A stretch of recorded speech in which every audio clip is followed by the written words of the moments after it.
Hello, air signs. Happy Friday. Welcome to your daily focus tarot.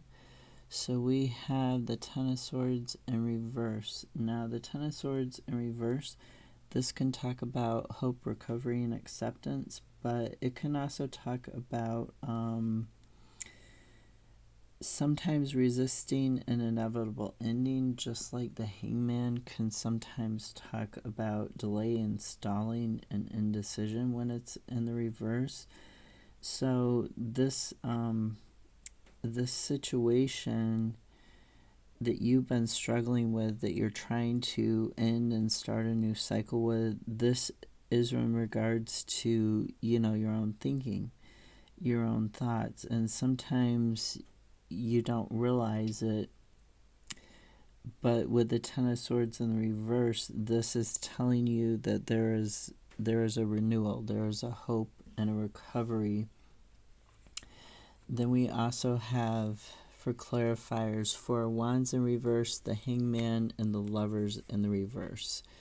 Now, the Lovers in the reverse, this can talk about some sort of imbalance. It can also talk about destructive love, whether it's self-love or it's love for another person. It can talk about misaligned values in regards to somebody you love. There could be somebody in this situation, because we also have Four of Wands. It could be a marriage or a community sort of thing.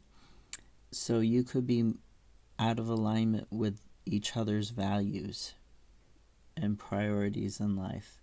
So this Lovers in reverse, it talks about this imbalance and this disconnection. The Hangman in reverse, like I said, he can talk about delay and stalling, but it can also talk about denying parts of yourself, repressing them, and an inability to surrender and be vulnerable, not being able to be fully yourself when you're alone in your own skin, but also with somebody else. Really take a look at where you're denying anything and repressing anything. The Four of Wands in reverse, in the upright, this talks about community celebration. It talks about even a wedding. So with the Lovers here, this could be a romantic love, or it could be, just love of the self and union in terms of who you are. If you're repressing parts of yourself, you're not going to have that unity. So when the Four of Wands is in reverse, it can talk about being in this transition stage and sometimes having, tension or conflict with others because you're changing and maybe they don't like that. So really take a look at, deeply what is going on. You want to end this cycle. You want to have this hope and recovery. The final set of clarifiers for the Ten of Swords in reverse was the Two of Wands and the Eight of Cups. The Eight of Cups talks about moving towards a goal of getting on a higher solid ground, having that path illuminated for you. And you see both the moon and the sun here. So you're getting that clarity and that growth, that potential opportunity. It can sometimes talk about spirituality, but to me, this is just about you getting on a better path.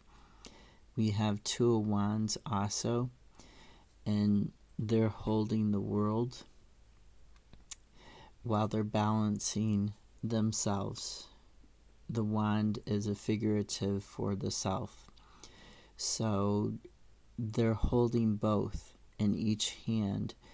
The Two of Wands talks about finding your path. It talks about that pathway out of darkness, getting that higher vision for your life, that more solid path that you want here with the Eight of Cups, and moving forwards down it.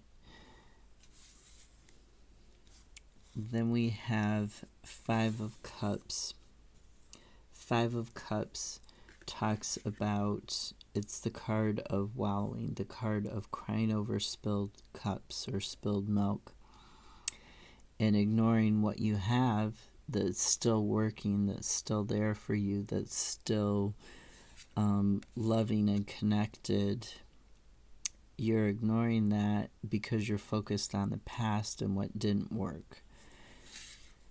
And you want to avoid that. You really want to look at Three of Pentacles talks about long-term skill building. It talks about that planning for your long-term potential and growth away from whether this was a creative block or it was competition for finances, for careers, for another person, for their affection and their love. You're beginning to remember who you are, and when you do that long-term planning, when you let go of this heartbreak, this rejection, whatever this Five of Cups was, this misery, and you start focusing on the future instead, then you're going to have your victory.